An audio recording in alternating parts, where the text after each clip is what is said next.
तात्कालिक कारण की बात कर लेते हैं। तात्कालिक कारण में हम लोग देखते हैं यानी कि एक जो है ना नया जो है राइफल इंट्रोड्यूस किया ब्रिटिश। क्या इंट्रोड्यूस किया? राइफल इंट्रोड्यूस किया।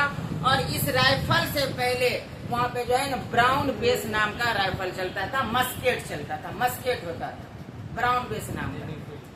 हाँ, ये जो नया राइफल जो चला, इस राइफल का नाम दिया गया इनफील्ड राइफल। कौन नाम दिया गया? Enfield rifle. और एक विवादास्पद बयान भी कह लीजिए या अफवाह कह लीजिए, और इस इनफील्ड राइफल का जो कारतूस जो होता था ना, ये अफवाह ही मान लीजिए। कहने का अफवाह फैला कि जो इनफील्ड राइफल का जो कारतूस है वो गाय और सुअर की चर्बी से बुलेट जो बोलते हैं ना, बुलेट के ऊपर एक कार्ट्रिज होता है लगा हुआ, जो उसको की छीलना पड़ता है। बुलेट होता है ना, गोली होता है ना, गोली के ऊपर एक जो है उसका कवर रहता है, कवरिंग रहता है, लेयर रहता है। तो जो लेयर होता है ना, पहले उसको हटाना पड़ता है, तब फिर गोली को बंदूक में डालना पड़ता है इनफील्ड राइफल में। तो वही कार्ट्रिज जो बोलते हैं या गोली का जो कवर होता है, उसी को हम लोग कारतूस बोलते हैं। जो कारतूस जो होता है उसके ऊपर क्या था, किसकी चर्बी से बनी हुई रहती थी? सुअर और गाय की चर्बी से। क्लियर हुआ? क्लियर हुआ कि नहीं?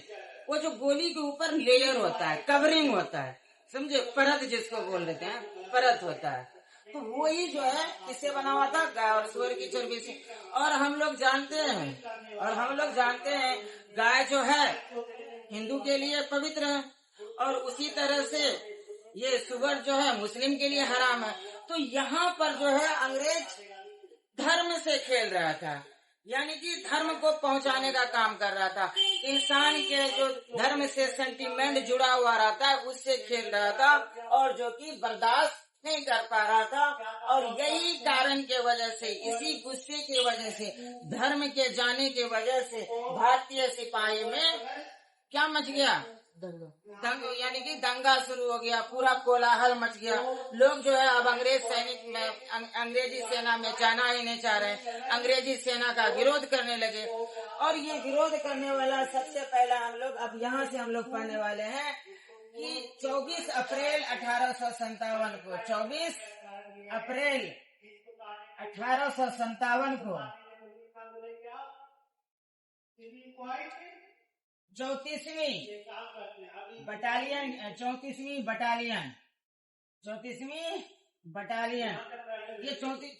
बटालियन भाई कहाँ था? ये बैरकपुर में था। कहाँ पे? बैरकपुर। क्या कहते हैं? 34वीं बटालियन बैरकपुर। कहाँ का था? बैरकपुर आप लोग को कहाँ देखने को मिल जाएगा? बैरकपुर आप लोग को कलकत्ता में देखने को मिलेगा। ये 24 अप्रैल 1857 को 24 यानी कि 34वीं बटालियन बैरकपुर के एक सिपाही जिसका नाम मंगल पांडे था,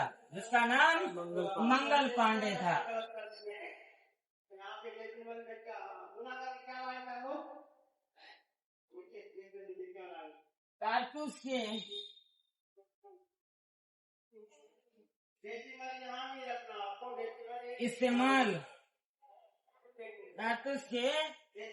इस्तेमाल नहीं करने के कारण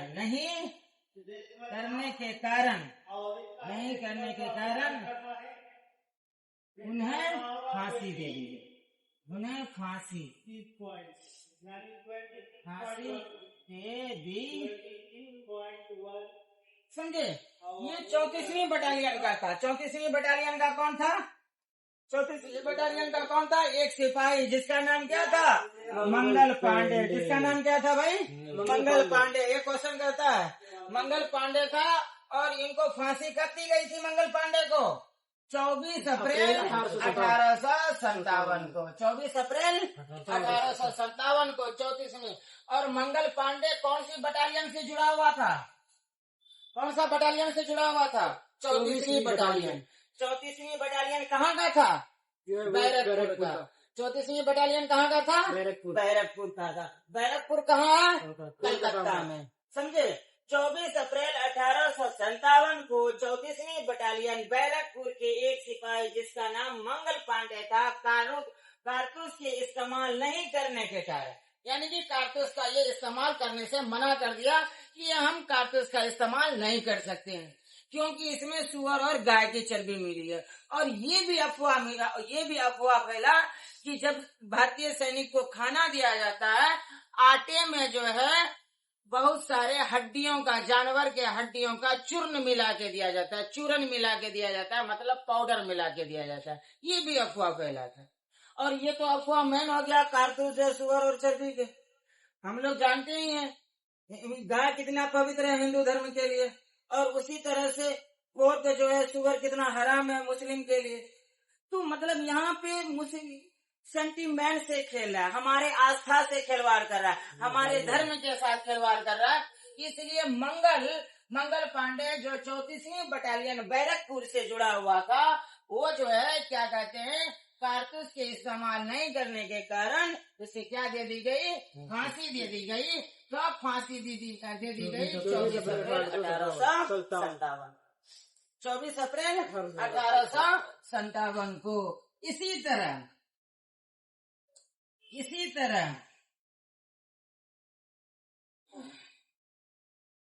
9 मई 1857 को, 9 मई 1857 को थर्ड केवलरी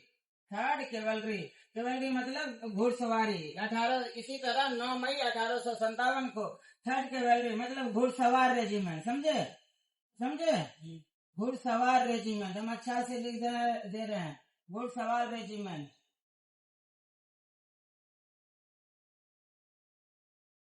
घुड़सवार रेजिमेंट का, ये कौन सा रेजिमेंट था, घुड़सवार रेजिमेंट था। थर्ड केवलरी मतलब क्या हो गया, घुड़सवार, यानी कि थर्ड केवलरी घुड़सवार रेजिमेंट मेरठ के, कहाँ के था ये, मेरठ का।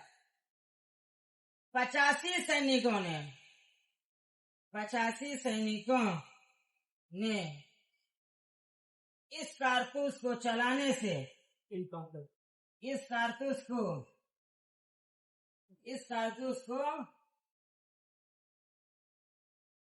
चलाने से इनकार कर दिया। और 5 माला पड़ा था। इसके बदले अंग्रेज अफसरों ने उन्हें कोर्ट मार्शल कर लंबी सजा दे।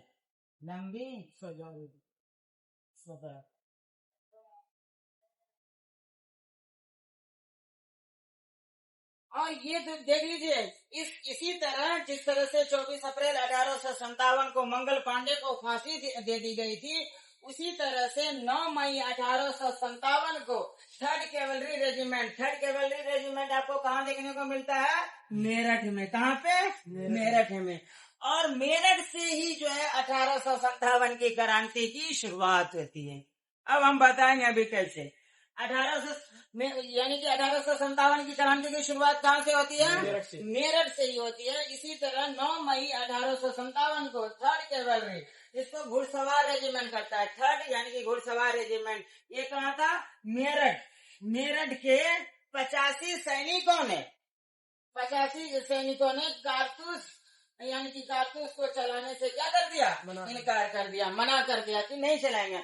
और इसके बदले, इसके रिस्पॉन्स में अंग्रेज क्या किया, अंग्रेज अफसरों ने उन्हें कोर्ट मार्शल कर सजा दे दी, लंबा सजा दे दिया, लगभग 10 साल का कैद कर दिया, समझे। कोर्ट मार्शल जानते हैं ना क्या होता है, बताए थे। कोर्ट मार्शल यानी कि मिलिट्री लॉ होता है। अगर किसी सिपाही को सजा देना होता है, किसी सैनिक को सजा देना होता है, तो सैनिक के बड़े अफसर अपने कानून के हिसाब से सजा देते हैं, न कि हम लोग के कानून के हिसाब से।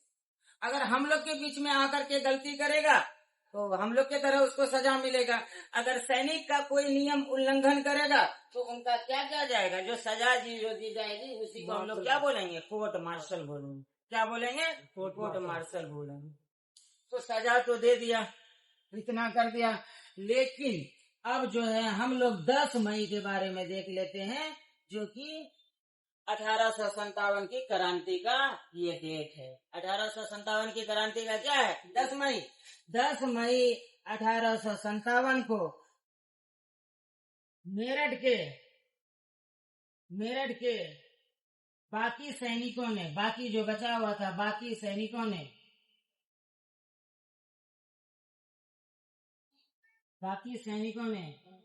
अंग्रेज अफसरों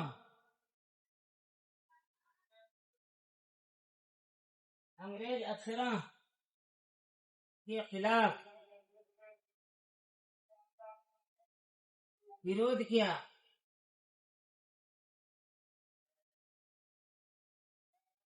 और अपना गुस्सा जाहिर किया।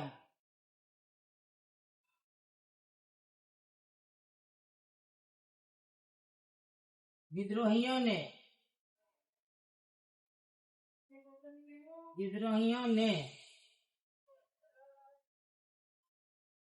अंग्रेज अफसरों को मार डाला तथा जेल तोड़कर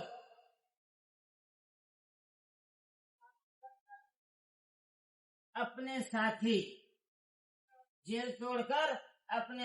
कैदी को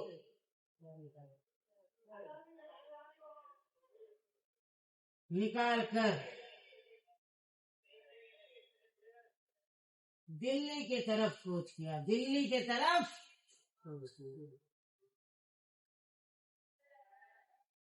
चल दिया लिख देते हैं, समझे? चल दिया या कूच किया। ये वाला पॉइंट, ये जो है आपका पॉइंट वाइटल है, समझे? ये वाला जो पॉइंट है आपका 10 मई वाला, वो जो है सबसे ज्यादा इम्पोर्टेंट है, समझे ना? तो हम ये कहानी एक तरफ से पढ़ रहे हैं ताकि आप लोग को जो है पूरा क्लियर इमेज मिल जाए, पूरा क्लियर कल्पना में आ जाए कि इस तरह से हो रहा है, इसलिए आपको हम जो है सिस्टमेटिक ढंग से पढ़ा रहे हैं। भारी तो नहीं लग रहा है ना? इस तरह से देखिए 9 मई को क्या हो गया था, अगर इसको याद नहीं रखते हैं फिर इतना ध्यान लीजिएगा कि मेरठ से 9 मई को 85 सैनिकों को क्या कर दिया गया था? कोर्ट मार्शल कर दिया गया था, क्योंकि वो लोग जो है कारतूस का यूज नहीं किया था। लेकिन 10 मई 1857 को जो उसका तो साथी सब तो कहाँ चले गया? उसका तो कोर्ट मार्शल हो गया, उसको जेल भेज दिया गया। तो 10 मई 1857 को मेरठ के बाकी जो सैनिक बचा हुआ था वो अंग्रेजों के खिलाफ क्या शुरू कर दिया? अंग्रेज अफसरों के खिलाफ या अंग्रेज के खिलाफ वो विरोध करना शुरू कर दिया और उसका जो है गुस्सा फूट करके बाहर आने लगा। जब ये मना कर दिया गया है, जबकि वो हम लोग के धर्म से सेंटिमेंट्स कर रहा है, फिर भी हम लोग बर्दाश्त कर रहे हैं, इतना पर भी वो हमारे साथी को जेल भेज रहा है, उसका कोर्ट मार्शल कर रहा है, वो जो है अपना गुस्सा दिखाना शुरू कर दिया। वो जो है अब विद्रोही पे आ गए, अब जो है रेबल बन गया। वो जो सैनिक जो था अब क्या बन गया? रेबल बन गया। विद्रोही किसको कहेंगे? जब किसी के सत्ता को हम लोग मानने से इनकार कर देते हैं, उसी को हम लोग क्या बोलते हैं? रेबल बोलते हैं, विद्रोही बोलते हैं, समझे? जब किसी के सत्ता को हम लोग मानने से इनकार दें या कोई भी इंसान मानने से इनकार कर दे, उसे हम लोग क्या बोलते हैं? रेबल बोलते हैं या विद्रोही बोलते हैं या म्यूटिनियर बोलते हैं इंग्लिश में।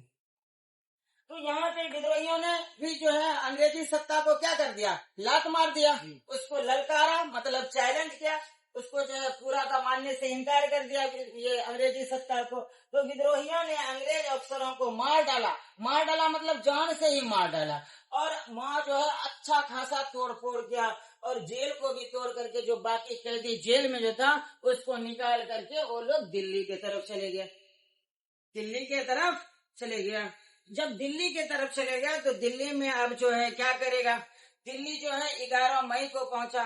11 मई को दिल्ली में जो है बहादुर शाह जफर को वो हिंदुस्तान का शासक, हिंदुस्तान का सम्राट घोषित कर दिया। अब जितना भी कार्रवाई होगी, जितनी भी क्रांति होगी, जितनी भी विद्रोह होगा, जो विद्रोही करेंगे वो किसके अंडर में करेंगे, किसके नेतृत्व में करेंगे? बहादुर शाह जफर में। बहादुर शाह जफर कौन है?